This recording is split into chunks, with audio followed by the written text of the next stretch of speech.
My D&D group got back together, and it's been really exciting. So I'm DMing again, and my player characters, their first session, they're basically sent out to find these lost adventurers. Right. And it's a good cross-country trip for them to get to the coast, and they have to go from the coast. They're going to board some ship and go to another continent where these adventurers were last seen. Okay.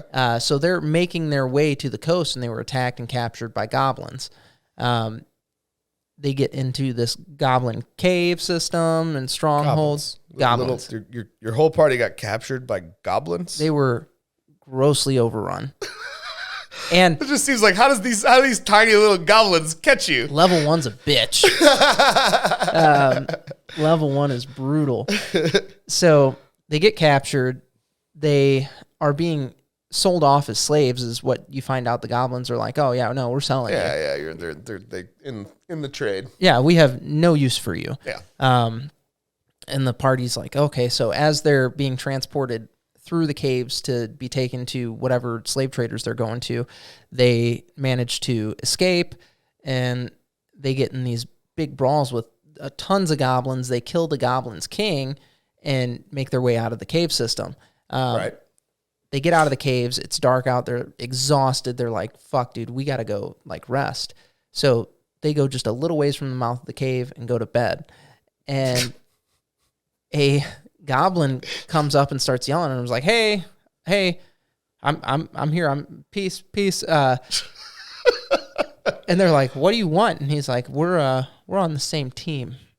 You're the king now. And they're like, what the fuck are you talking about? And they're like, which one of you killed the king? And the one who killed the king took his sword. Oh, yeah. And the goblin's like, oh, okay, so you're the king now. And the guy's like, okay, what does that entail? He's like, well, you rule the goblins. You get to pick a hand and all this stuff. Right.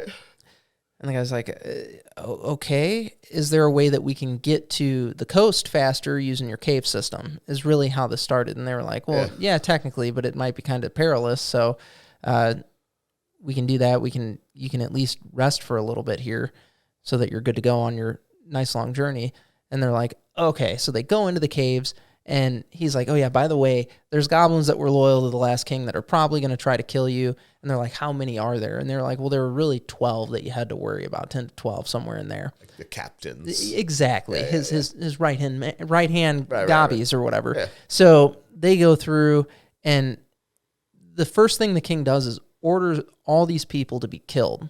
And he's like, every one of you that brings me one of their heads, you'll be rewarded for. And his goblin hand that's kind of just been like, you're the one that's the king, he becomes the hand, more or less. Sure. So he's like, they're food motivated more than gold. Gold doesn't really do us a whole hell of a lot of good here. So if you can come up with some good food, well, they managed to kill a bunch of quail, and goblins love quail in my world. So it's a goblin delicacy. Yeah, quail. It is. They stuff the whole quail in their mouth and eat it raw. Jeez. So first head gets delivered to him, and the goblin grabs one of these quails and just smashes it in front of the party. Feathers and stuff are hanging out of his mouth, and the party members are like, what the fuck? And Golthar is the goblin hand. That's his name. He's like, no, that's how we eat these here. It's like sushi. Jeez. And he's like, this is feeling an awful lot like Fry accidentally becoming king of the water planet by drinking the emperor. A little bit. They manage to kill off this resistance, and as heads are being brought to them of these bad guys, and they're getting their quails,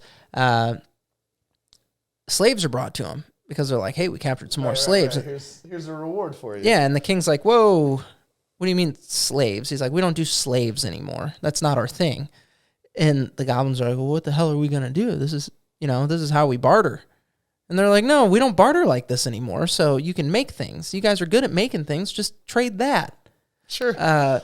So in 2 sessions, they managed to abolish slavery become a king of a colony and abolish slavery. Yeah, like I said, it's Fry drinking the emperor. You are now the emperor. Right.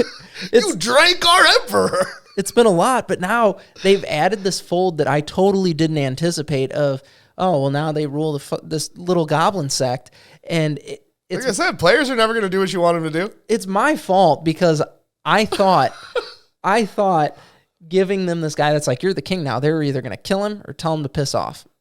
Like, yeah, but there's like I said, players are never going to do what you want them to do. No. They're like, yeah, no, we're fucking totally the king now. Your expectations are always going to be wrong. But the king's not really making announcements or anything. Like, not these grand speeches or anything like, I am the king now and this is how we run. Yeah, but I mean, theoretically, as the king, couldn't he just appoint someone else king and just leave? Kind of. Right. Like, I feel like that maybe is something your players might do eventually. So what they've discussed thus far is they're like, no, we're going to get trade routes established with all the major kingdoms here, and we're going to get the goblins built up as like a real society. So your players are trying to turn a little group of evil goblins into traders within the society they exist in? Yes.